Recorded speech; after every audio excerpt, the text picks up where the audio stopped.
¿Qué hubo chicos? Aquí Lobo Geek en un nuevo video. Estamos aquí con Digital Fox.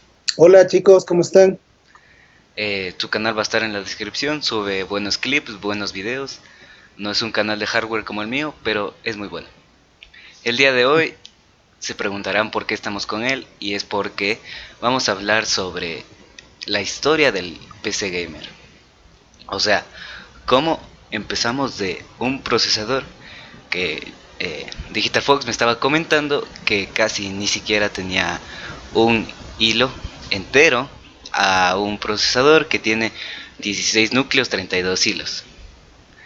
Y aquí Digital Fox nos va a explicar los primeros microprocesadores que salieron al mercado. Bueno, gracias Logic por esta invitación en este tu canal. De igual manera, suscríbanse, sigan a Logic con muchos de sus videos y todo lo que él produce. En el sentido de la tecnología, quisiera comentarles primero en algunos aspectos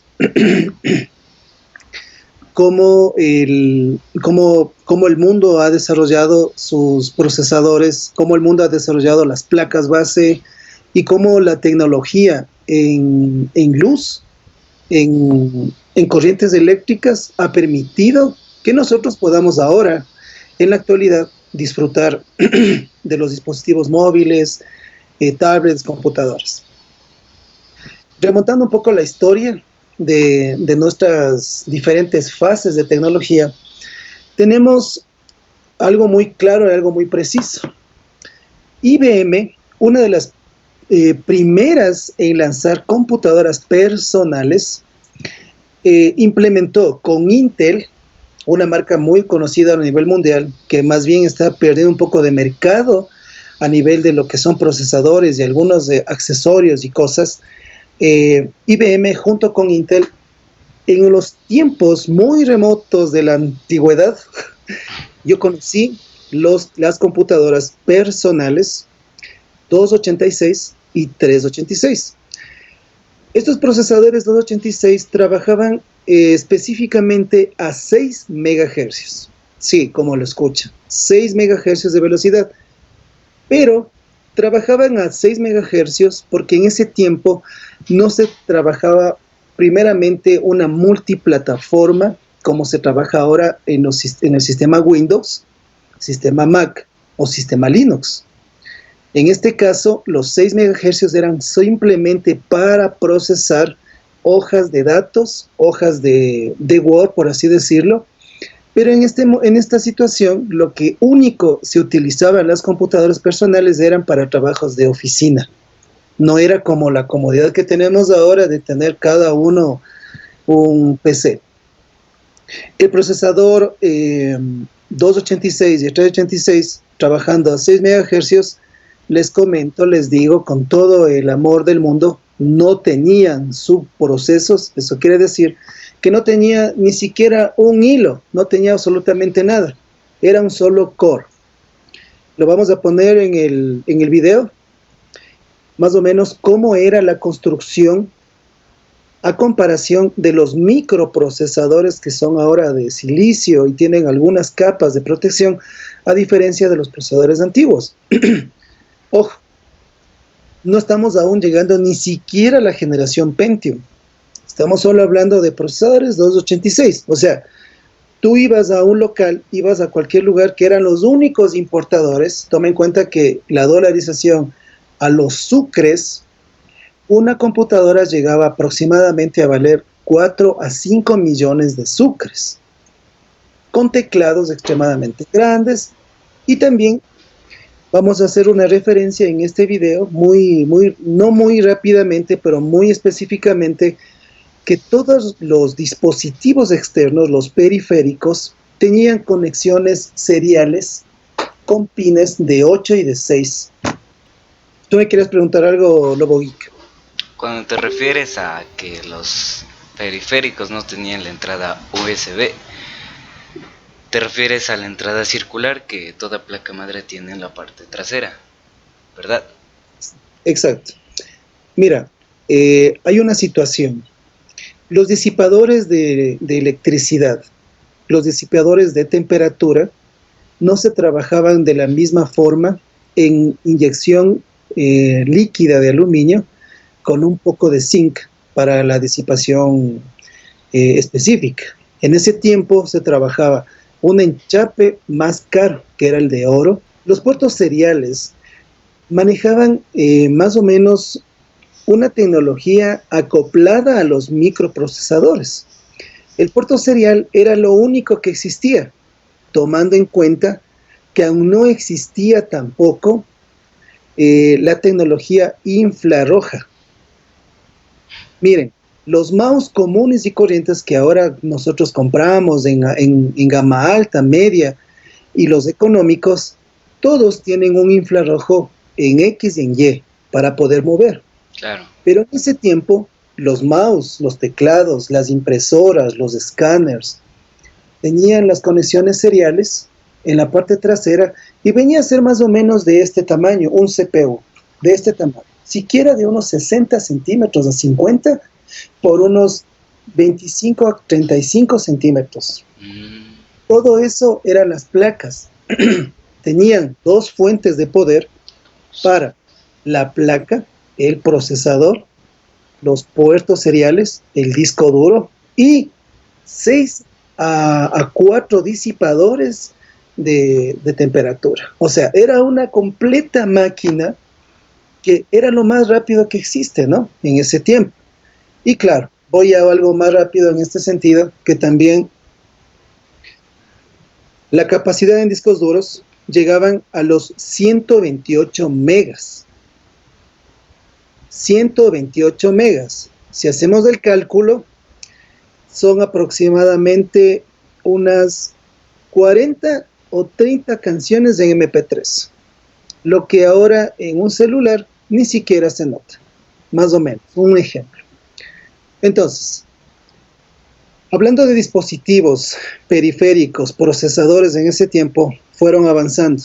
El primer sistema operativo que salió, si no me equivoco, y si la memoria no se me dispara, era el Windows 3.1. ¿Algo me querías decir, Lobo Geek?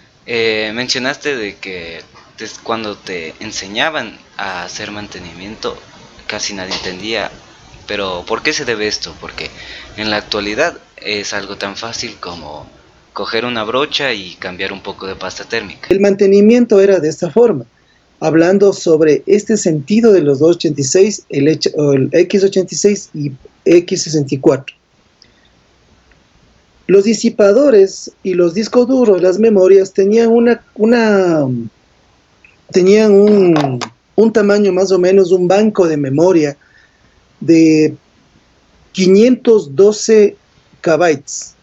O sea, 512 kbytes permitían entre algunos slots que eran más o menos de este tamaño. Este es un disco duro de 1 terabyte, pero en ese tiempo las memorias eran aproximadamente así, divididas. De 512 kbytes llegaban a 1 mega, 2 megas, 3 megas. Era el boom cuando las memorias RAM en las computadoras 286 hasta 686 tenían más o menos aproximadamente hasta 12 megas en RAM. O sea, estamos hablando de 4 canciones en MP3 de la actualidad. La diferencia de hacer un mantenimiento de una computadora gamer básica, de oficina, y una portátil en ese tiempo era como desarmar una volqueta a un auto de lujo. La única versión. En el auto de lujo, tú solo abres el capó y como son computarizadas, tienes una limpieza. A una volqueta antigua, abrir el capó, mover motores, o sea, el monstruo de diferencia. Entonces, es una historia de tecnología, de procesos espectacular hasta el punto de ahora. Claro, como ibas diciendo de las memorias RAM, hicieron un meme que decía, llevé con 4 kilobytes de memoria RAM a un hombre a la luna y con 4 gigas de RAM ahora no puedes abrir el Fortnite. Sí, la verdad, hay muchas hay muchas dualidades en el sentido de la tecnología. Recuerda que cuando salió el primer Pentium, tenía, si no me equivoco, y si me equivoco lo vamos a corroborar en la caja de comentarios, en la descripción de este video. Ajá. El primer Pentium trabajaba ya a 250 megahercios. Tomemos en cuenta que el primer 286 de una IBM trabajaba a 6 megahercios. El primer Pentium hasta el tercer Pentium en generaciones no trabajaban aún con subprocesos. Los subprocesos, como sabemos, son puertas lógicas que se abren en entrada y salida de luz en los procesamientos de bytes por segundo, no de megabytes. El bit que va por el megabyte y llega a los megahercios, a los gigahercios, y dependiendo cómo va la escala de lectura. Entonces, en este caso, por ejemplo, como tú dices, Logi, sí, pudieron lanzar un hombre a la luna con 4 KB y ahora teniendo 12 hasta 32, 64 gigas, se cuelga un procesador, se cuelga una máquina, se laguea, los se programas, cae. Los juegos, exacto, aplicaciones, todo. Y eso tiene un sentido lógico, porque a medida que se ha ido incrementando toda la tecnología. En este caso podemos notar algo, son 2 puntos principales. Primero, a mayor tecnología, a mayor apertura de comandos, de programación, de sistemas operativos, de programas, mayor consumo de electricidad y consumo de energía en los microprocesadores. ¿Qué sucede? Que si nosotros tenemos un disco duro de 1 terabyte, 500 gigas, o un disco sólido de alta velocidad de 3.2, me parece que ya están estudiando para más tecnología ahorita. Claro, los discos NVMe 4.0, PCI Express 4.0 que trabajan a velocidades de 3000, 2000 de lectura y escritura. Es una velocidad sorprendente que con eso se podría dar la vuelta al mundo, la verdad. Entonces, ¿qué sucede? Que en este sentido, ese era el primer punto. Ahora, el juego más básico en la actualidad, el más básico para una gráfica, no sé, me supongo, de un requerimiento de unos 8 o 12 gigas de video físico de una gráfica, a relación de un procesamiento de una tarjeta madre, necesita más buffer de transferencia en megabytes, más gigahercios de velocidad del procesador, necesita más respuesta de temperatura de la placa y necesita una fuente de poder con más amperaje y kilovatios de poder, a diferencia de lo anterior. O sea, conclusión, mientras más capacidad o más información proceses, mientras mejores calidad en FPS tú necesitas para un videojuego, ¿qué pasa? Que necesitas más enfriamiento de temperatura, necesitas más capacidad, necesitas más velocidad de lo que no era antes. Antes se instalaban los juegos con 55 disquetes. También los floppy disk, que eran de 2 tamaños. Habían los pequeños y los grandes, que eran de 5.2 y los 3.2, que en ese tiempo el más grande, de igual manera lo vamos a compartir para que lo puedan ver, eran discos de cuadrados, más o menos. Sí, eran la mitad de este teclado de la Mac, más o menos la mitad, y lo introducías en la computadora 286. Y era sorprendente porque tenías una capacidad de 4 megas.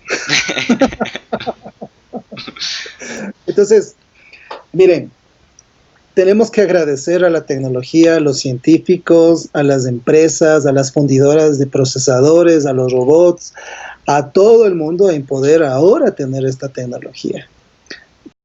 Agradecido con el de arriba. Yo que vengo de una época que era duro, absolutamente duro, tener computadora. Yo tuve una Acer One con un disco duro de 200 megas. Una Tenía, bestialidad. tenía, tenía memoria RAM de 4 megas.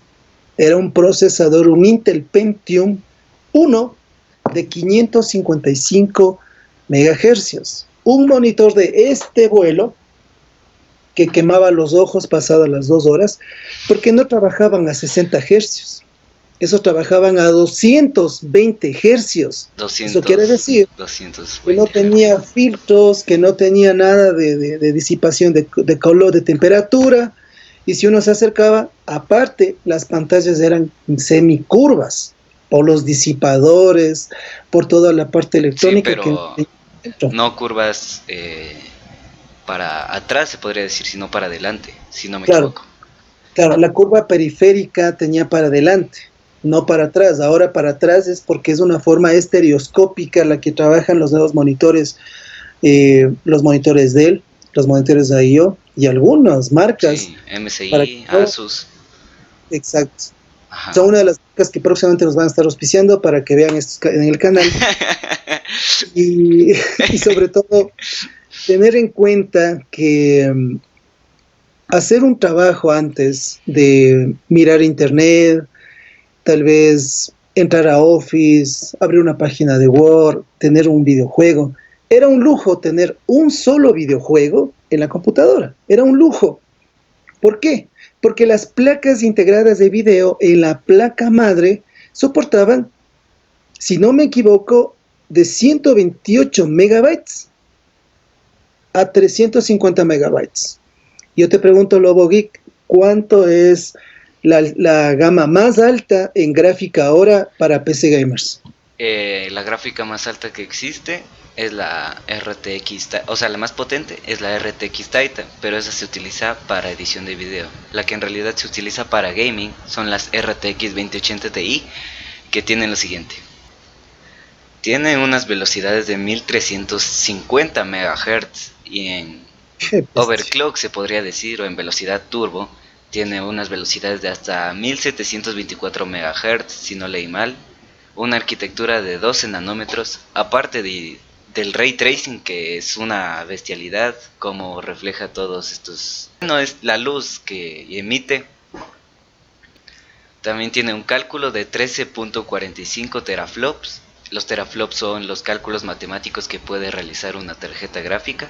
Mientras más altos son mejores. Me parece algo interesante que, por ejemplo, las tarjetas de ahora, en las de ahora específicamente, manejan la arquitectura en placas que deben soportar este nivel de procesamiento. Claro. Por ejemplo, yo estaba recién revisando algunos de noticias y documentos sobre los procesadores de Intel que están ahora en el mercado a relación de los procesadores AMD Ryzen. Si yo ponía, o si yo fuera al pasado, viajara otra vez a mi época de colegio cuando me dieron el primer nivel de encendido de computadoras, llegar con un procesador de novena, décima generación de Intel que corre no sé a cuánto esas bestialidades, 5.2 GHz el i9 10900K. 5.3, si eso le poníamos en un cohete en el año 92, perdón, 95, cuando yo tenía 15 años, hagan la cuenta, creo que sería millonario. Ah, el día de hoy. La verdad, el procesamiento en placa, solo en la placa, perdón, en la gráfica y en la placa, en los 12 subprocesos que genera esto, o sea, no necesitamos ir al espacio para ver la realidad más que real en una computadora. Mira, te voy a indicar el procesador de parte de AMD es uno con muchísimos núcleos, muchísimos hilos. Eh, es no tiene el tamaño de un procesador común, sino es del tamaño de dos procesadores y solo es que es la vez tiene 64 hilos, hay 64 núcleos, 128 hilos. Qué bestia. O sea, estamos hablando de la relación de tener un Chevrolet Sail Ujú. con un Lamborghini igual. Los dos te llevan en el vehículo, los dos tienen puertas, pero Lamborghini acelera en 5 segundos a 140 kilómetros por hora. Y el Chevrolet Sail acelera en 15 minutos 120 kilómetros por hora, pero en unas 2 horas. Entonces, esa es la diferencia. Por ejemplo, eh, los diferentes procesadores, estoy viendo la generación de Intel, los que fueron saliendo, Intel Pentium, el Intel 8085 también, los microprocesadores que estaban en ese auge, fabricados igual todos por la marca Intel, el Intel Core, el Core 2 Duo, Claro. el Intel Nehalem, es uno de los sucesores también de la microarquitectura, lanzados igual por la filial, digámosle, de Intel, de las fundidoras, el Intel Quark, el Intel Atom. Yo tenía una portátil pequeña que tenía un Intel Atom, que era una maravilla para una portátil pequeña con 500 gigas de disco duro, tenías 4 gigas de RAM, el Intel Atom, espectacular. Pero de igual Claro. manera quedó quedó en el olvido. Sí, Y o sea, claro, también, digamos, dime. mi procesador o un Ryzen 3, un i3 son procesadores de gama baja, pero imagina, en tu tiempo hubieran sido una maravilla de procesadores. Por ejemplo, hubo bastante tiempo y hasta el día de hoy existe, no en sí el sistema operativo, pero existe en sí la aplicación y algunas plataformas, como son Windows N Server. Y hay algunas cosas que ha sido toda una generación. Por ejemplo, el procesador multinúcleo, cuando ya salieron los procesadores Intel Celeron, el Intel Pentium M, el Pentium P8, el Intel Pentium 8386, que era una versión subida del Celeron para arriba, el Intel Titanium, el Intel 440ZX, hasta llegar a los Pentiums 5, Core i3, Core i5, Core i7 y Core i9. Y en las diferentes generaciones, ¿no? Yo creo que tú lo podrías explicar, lo has explicado, lo podrías explicar tal vez en un video, lo que van en generaciones de los Core i3 hasta Core i9, en las diferentes nanómetros que han ido haciendo y en los microprocesadores y los multinúcleos también. Creo que es Claro. muy importante aclarar a todos los espectadores, los seguidores, que vivimos, como les dije, una edad de oro de tecnología, pero tomemos en cuenta algo, que si seguimos de esta forma, ¿hasta qué punto vamos a hacer lo más pequeñamente posible para poder seguir produciendo tecnología?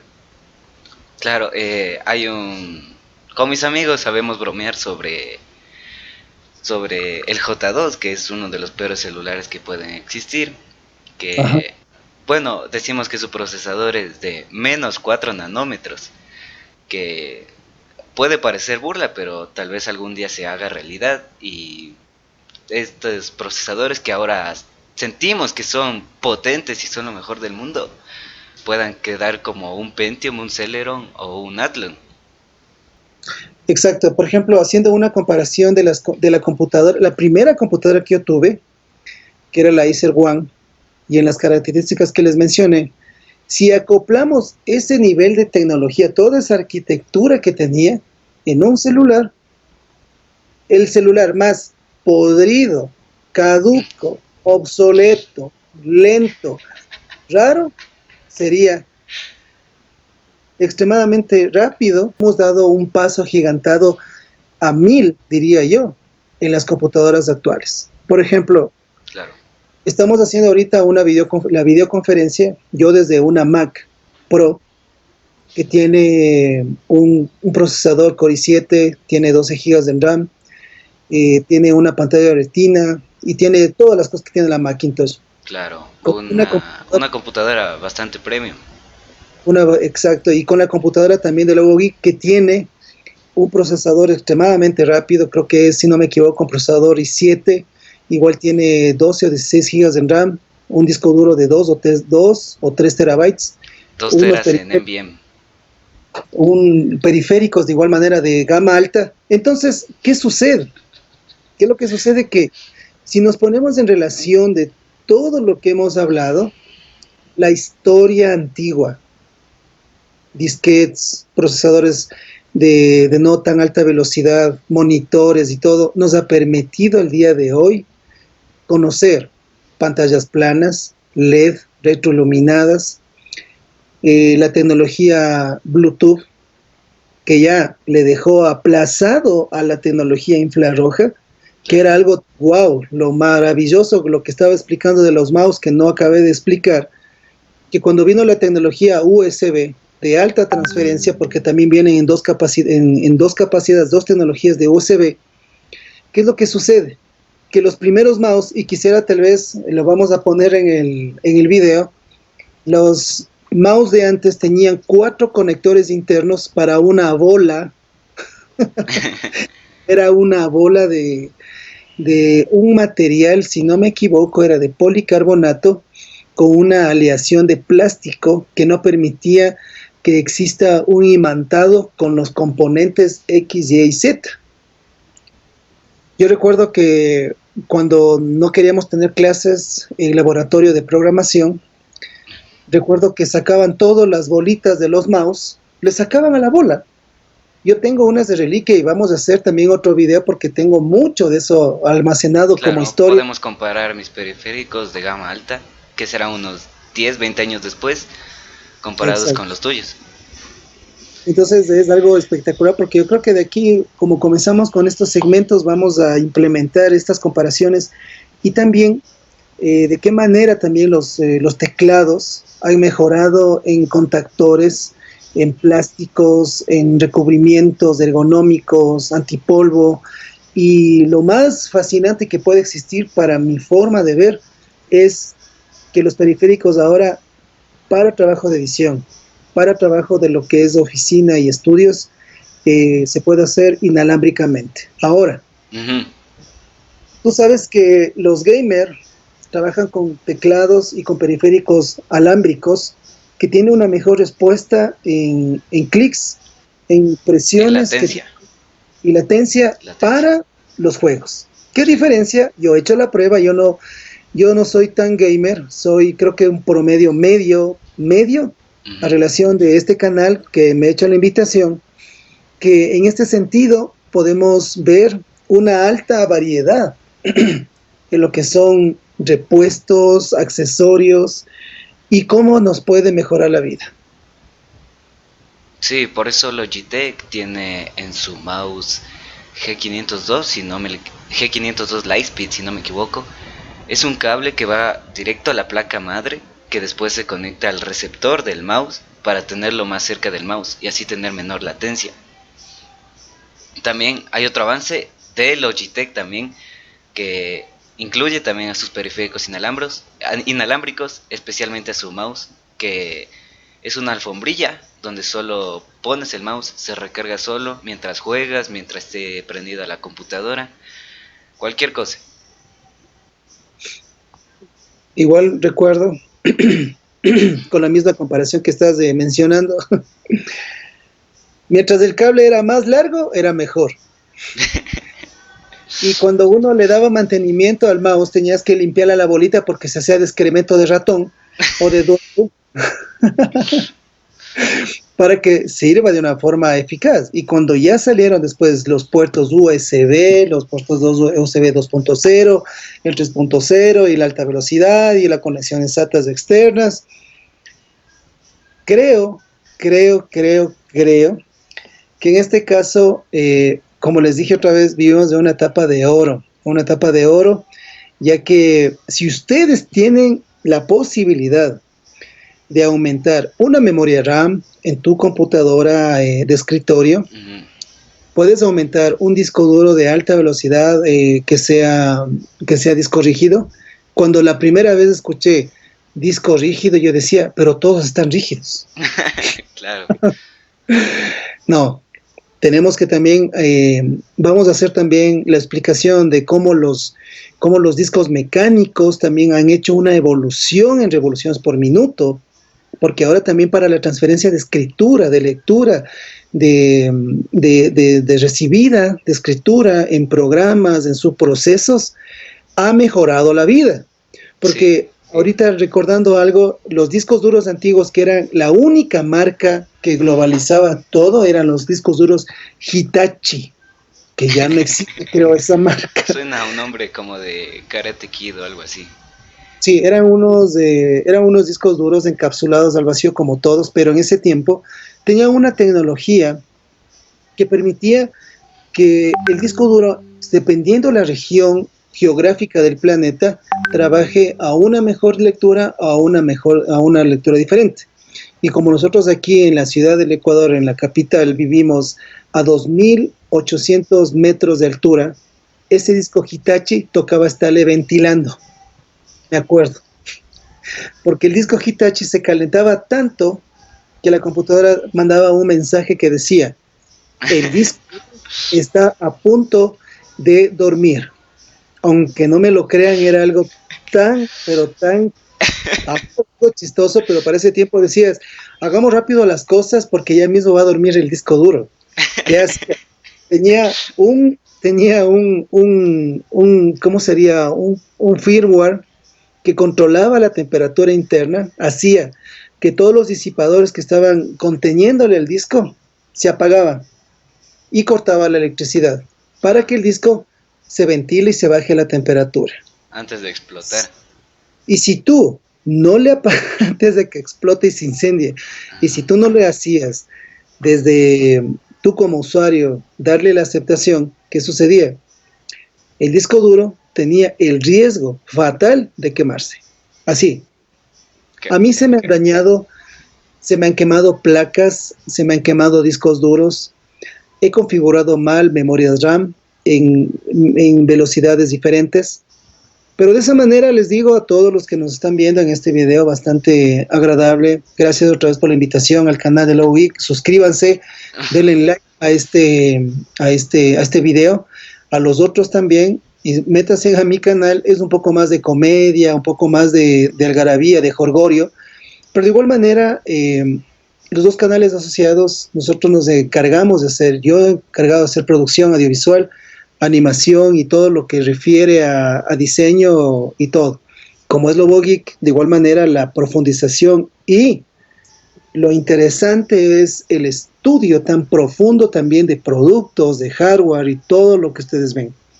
Les recomiendo bastante eso y sobre todo de que nunca dejen de estudiar lo que es tecnología en hardware, en PCs y en periféricos. Claro, y si les gusta, aún mejor, porque a pesar de que, como tú dices, ya han pasado 20 años de tener esos mouse de bolita, aún hay gente que piensa que por comprar un mouse, digamos, el Corsair Harpoon contra un mouse cualquiera, no se comparan por el sensor, materiales de construcción, millones de clics, pero personas siguen pensando que es lo mismo, o compran una computadora ya preensamblada que puede venirte hasta con cucarachas.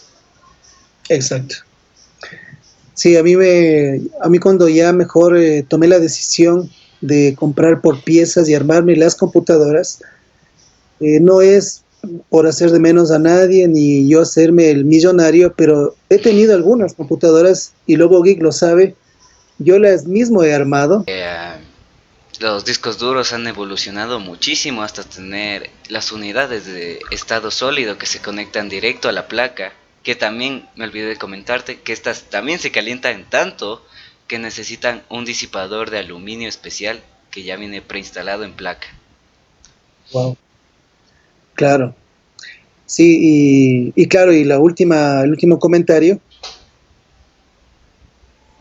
Y el último comentario es que se está habiendo un poco de intermitencia del internet por la videoconferencia, es que como tú lo decías, no las nuevas generaciones, los celulares y las tablets y todo lo que tenemos, ha sido por esta evolución. Como ustedes ven el canal, como ven este video, se llama Evolución Tecnológica de los PC Gamers Actuales de los Antiguos.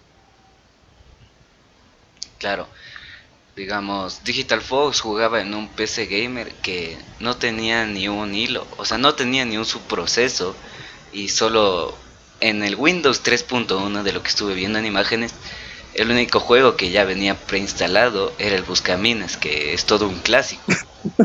Sí. De tu teclado, Aquí tengo una muestra. Estos son discos IDE, más o menos. No sé si lo ves en la cámara. sí, sí veo, ese ahí está el puerto para conectar.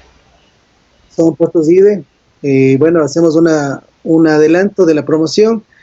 Aquí se trabajaba el disco IDE con estas capacidades de pines, la alimentación de electricidad. Y aquí en el intermedio tenemos 2, 4, 6, 8 pines que trabajan en formas lógicas. Esclavo, maestro, partición 1 y 2.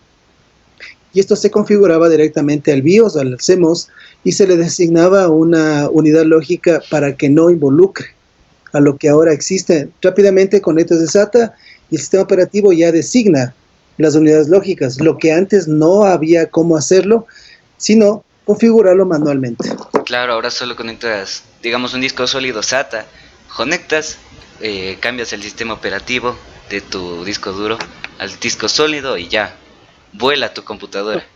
Y como ya hablamos de eso y ya teníamos preparado ese adelanto, aquí les tengo este conector, que es un conector IDE, y tiene positivo, negativo a la placa y al disco duro. Entonces, eso va a ser lo próximo que vamos a hablar y como les decía, déjenos sus comentarios y denos un like y síganos y compartan con esto a muchas personas que no lo deben saber o conocer y si saben, ayúdennos. Mucho mejor porque así aprenden de la historia del PC Gamer.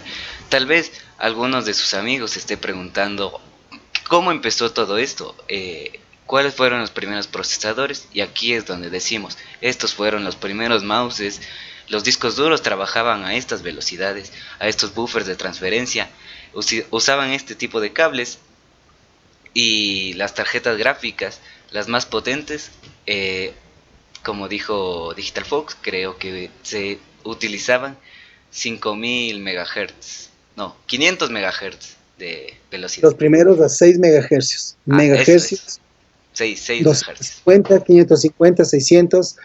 Y el boom de la historia fue cuando anunciaron como algún día van a anunciar la vacuna para el mundo del coronavirus.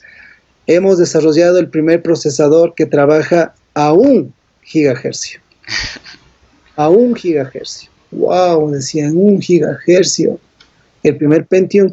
Y que ahí recién, a la segunda generación, tenía un subproceso. Y bueno, les dejamos con la incógnita. Bueno, esto fue todo. Me despido. Espero que les haya servido, que les haya gustado. Y denle like a mi video. No tu video. Nuestro video.